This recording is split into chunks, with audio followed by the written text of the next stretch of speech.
On CCX News, concerns raised about garbage outside a Crystal strip mall. Why business owners say there's more to the story. Plus, what is it about the state fair that makes people so happy? The food. Food for sure, but also the flowers. And later, Plymouth police take aim at a little relationship building with local youth. CCX News starts right now. Hello and thanks for joining us. A garbage problem has people in Crystal sounding off. They say the issue stems from people dumping garbage outside a local strip mall. Reporter Meredith Hackler shows us how business owners are just as concerned as residents about the issue. These photos taken by a resident show a trash concern near this Crystal strip mall. At Tuesday's city council meeting, those concerns were brought to light. The property is not only an eyesore, but in my opinion, a potential health hazard as well. City council members say this has been an ongoing issue. It started about 2 years ago. A couple of residents that live in the area have been concerned and contacted me about the amount of noise in the evening, like loud music, boom boxes type, playing, and then a considerable amount of litter coming off of this property constantly that isn't maintained. However, business owners say that the public dumping has been a concern of theirs as well. So people come to the back of our business because it's wide open, all our dumpsters are right there, and whether they can get into the dumpster or not is behind the building, and they still dump trash behind our building, and the city comes and blames us for it, and at the end of the day we end up being responsible for that. Lawrence Searcy feels that the residents and businesses need to communicate more about these issues to solve the problem. The residents need to come talk to the business owner because we are a community business. This is a barbershop, so it ain't like, we a private owned company, we for the community. But city council members would like the property owner to take action. We're just pretty much trying to reach out to the property owner and say, please, mitigate the litter problem here. Have your property management company check on a little bit more and be respectful of the neighborhood. But business owners in the strip mall say the property owner isn't to blame. I can't really put the blame on him because it's not his fault that people dump trash, Obviously it's more of it's a community thing. Business owners like Lawrence feel the only way the problem will be fixed is if everyone works together to address the issue. We just have to come together as a community and as business owners and address the problem, And if the city council has a problem with us, I would feel like they would come sit down with us as owners and figure out how we can all help the problem. In Crystal, Meredith Hackler, CCX News. CCX News did reach out to the owner of the property for a comment and did not receive a response by our deadline. And while CCX News was on that story, our crews came upon a hit-and-run accident in Crystal. Ambulance workers responded to the crash shortly after 11 Thursday morning at Bass Lake Road and West Broadway. You can see the damage caused by the crash. A vehicle's tire separated from the rear axle. No word on injuries or if police made any arrests. This intersection in New Hope is the scene of an unusual and deadly accident. Police say a middle-aged man was riding his bike along the sidewalk when he somehow fell over the 3-foot retaining wall. He was found dead at the scene of the crash. No word on the cause of the fall or the man's identity. Police say the medical examiner is investigating. In other news, the lines were long, but spirits were high. And we are talking about the line to board the bus for opening day of the Minnesota State Fair. The line for the State Fair Express bus snaked around the parking lot at the Park and Ride stop at 63rd Avenue in Brooklyn Park. Several hundred people were waiting to board mid-morning on Thursday.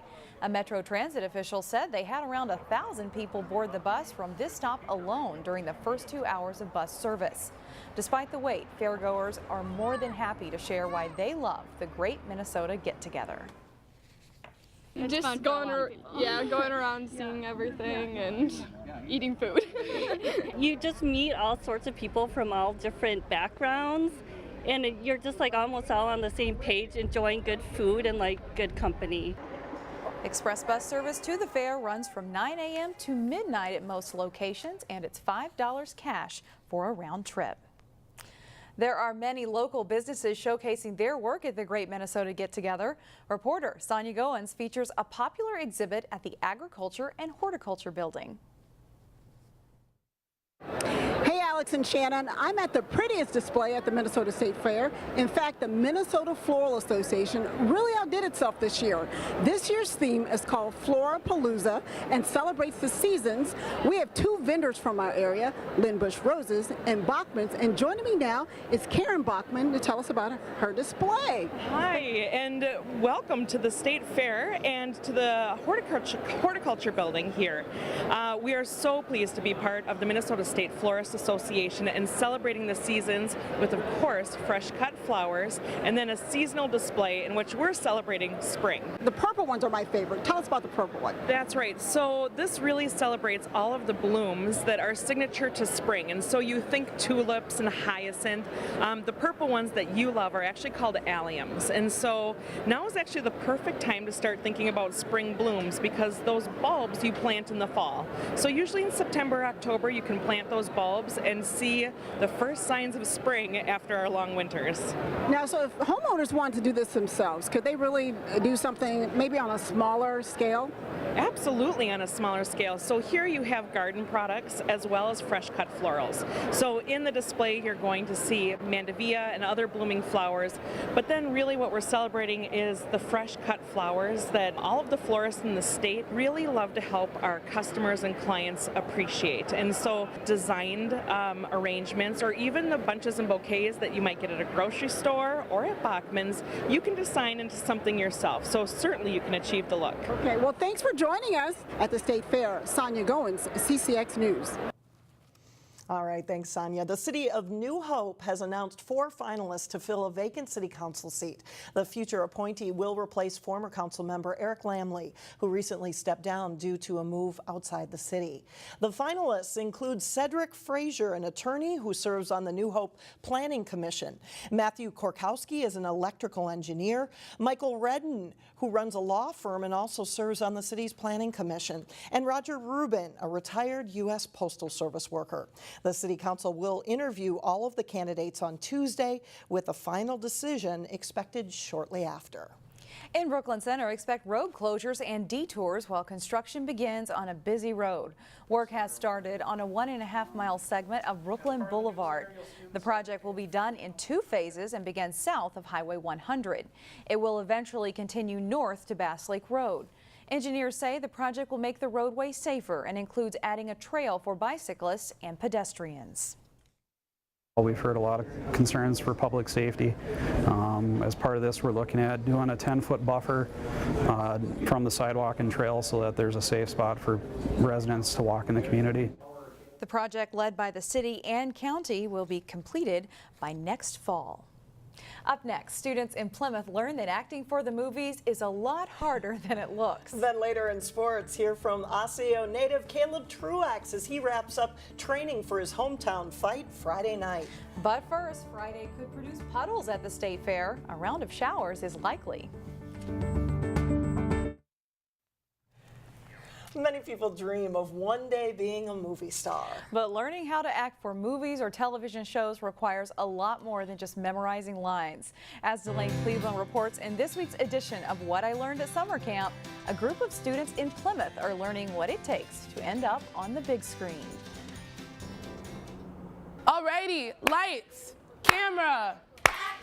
The creation of movie magic doesn't happen overnight. You're doing really great with your lines, though. Good job. It's something these kids at the Fair School in Plymouth are learning the hard way. Okay, Carol says, yes, offense. They're part of a week-long summer camp offered by the Robbinsdale School District, appropriately titled Movie Star Camp. And each of them get parts, they get lines, and then around the location that we have the camp, they get to shoot on location. Tuesday, B. Perry and her teaching partner Laura Donor So on page 8 are Chicago-based instructors who are here on behalf of the organization Popcorn Media. Together, they've spent the past several days trying to teach these kids the tricks of the trade. So in the past 3 days, we've played acting games to work on building character as well as saying yes so they can also hone their improv skills. Because if you forget your line, we don't always just yell cut right away. Sometimes we just let the scene go. Yes, Cindy, this is real, not a play. Tuesday says several of the kids have previous experience with theater, but acting for the screen is a different animal. You should take the time, use your face to react. because they have to learn how to communicate with their face and avoid the camera. Since we are filming our movie tomorrow, we wanted to practice them not looking at the camera because, you know, that's a big faux pas unless it's like Saved by the Bell when you're supposed to break the fourth wall. Really? And who made you queen of the judgment committee? The kids are learning lines for a movie called Middle School Musical, which is loosely based on the movie High School Musical. So, our first move, we start with our feet together. And since it is a musical, that means dancing is involved. 6, unwind, 7, 8, reach! So the kids also have to learn choreography. But above all else, Movie Star Camp provides the kids with an opportunity to learn how to trust each other and build confidence in themselves. We seek to build confidence and help them to have a good time, and for some of them to make the best out of every situation. In Plymouth, Delane Cleveland, CCX News. Still ahead, a different way that Plymouth cops aim to build connections with kids. But first, the Cooper football team is back for more after a strong season last fall. Jay Wilcox is in next. On Friday night at the Minneapolis Armory, Osseo pro boxer Caleb Truax returns to the ring. Truax lost his super middleweight title this past April, so he's eager to get back to work, and fighting close to home is an added bonus. Jason Malillo reports. The ACR gym is buzzing these days, and among amateur boxers and up-and-coming pros, Caleb Truax is getting ready for his next fight. I've got some good sparring with the guys here in Minnesota, and I feel good. I'm ready to put on a show in front of my hometown fans. It's been a few years since I fought in Minneapolis, so it's going to be a cool night, man. The Armory's awesome. The fans are going to be crazy, so it should be cool. Truax is the former IBF super middleweight champion. He lost that title this past spring. And although there are potentially bigger fights in the future, Truax is focused on his Friday night opponent, Brazilian Fabiano Pena.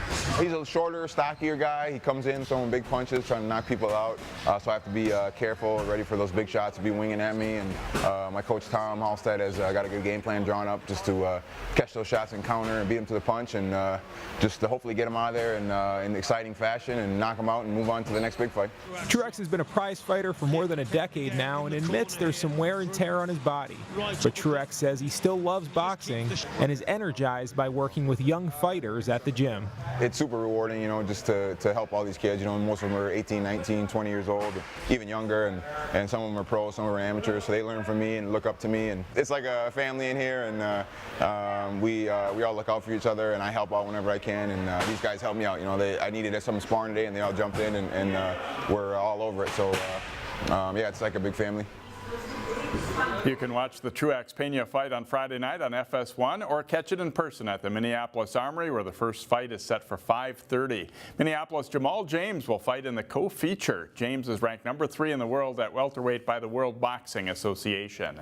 Well, the Cooper football team has become a consistent winner, and they had one of the best seasons in school history last fall. Here's today's training camp report with a preview of this year's Hawks team. The Cooper football team is hoping to follow last year's unbeaten regular season with a big 2018 campaign. The bar has been set.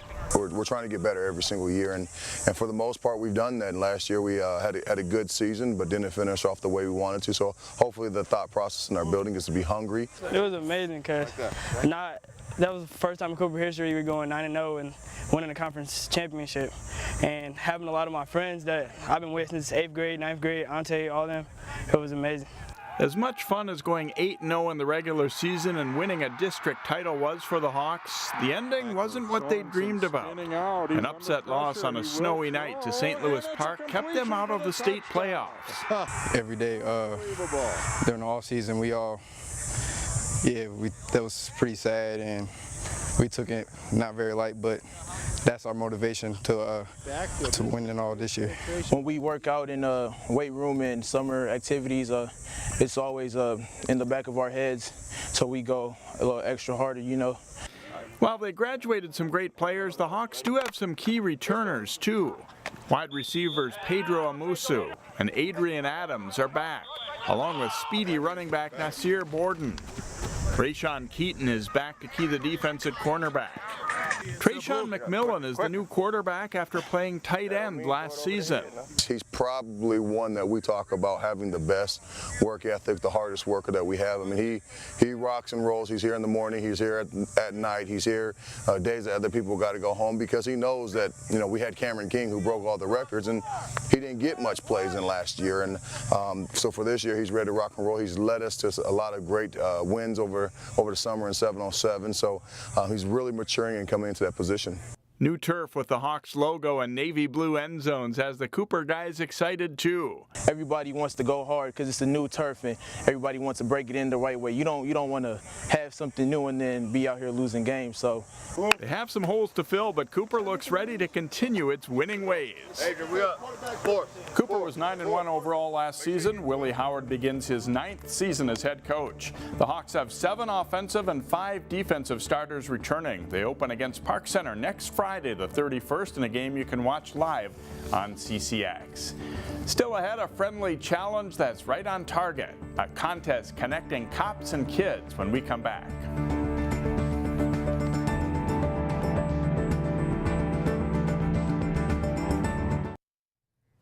Finally, a fun challenge. Who has better aim, cops or kids? As Neil Persley found out, the answer may surprise you. Yeah, shoot 5. We are going to keep score. It's a team competition here, okay? So it's a team deal.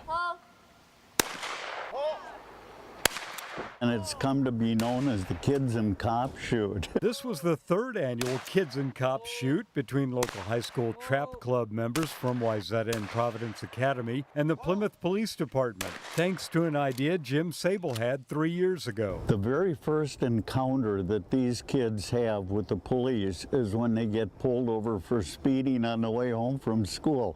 And I don't think that's the way we'd like kids to first meet police. Okay, very good. Now encourage your partner before he goes up there. We're going to form teams, 1 kid and 1 cop. The students get to mingle with officers and in most cases outshoot them. How was your partner from the police department? Oh, well, I did much better than him, but he still did pretty good. It was fun. With us, with our handguns, we get a lot of time at the range. We don't do this with the shotguns. And, you know, to be quite honest, the kids are probably better than we are. Yeah, they're probably about the same skill level, I would say, as like a 2nd-year shooter or 3rd year. The kids and cops got to do several different games. A standard trap shoot, Back Your Buddy, and an Annie Oakley that was a lot of fun to watch. Well, I think it's pretty close here this year. The officers are doing a great job of breaking targets, and the youth always do a good job. I'm impressed with the officers coming out here and be able to break it so well. With high school trap clubs growing in the West Metro, it's hoped that this will become a standing tradition. Because it's a fun way to kind of like blend the 2 communities and foster a better relationship with like kids and cops. In Plymouth, Neil Persley, CCX News. Thanks, everybody. See you tomorrow.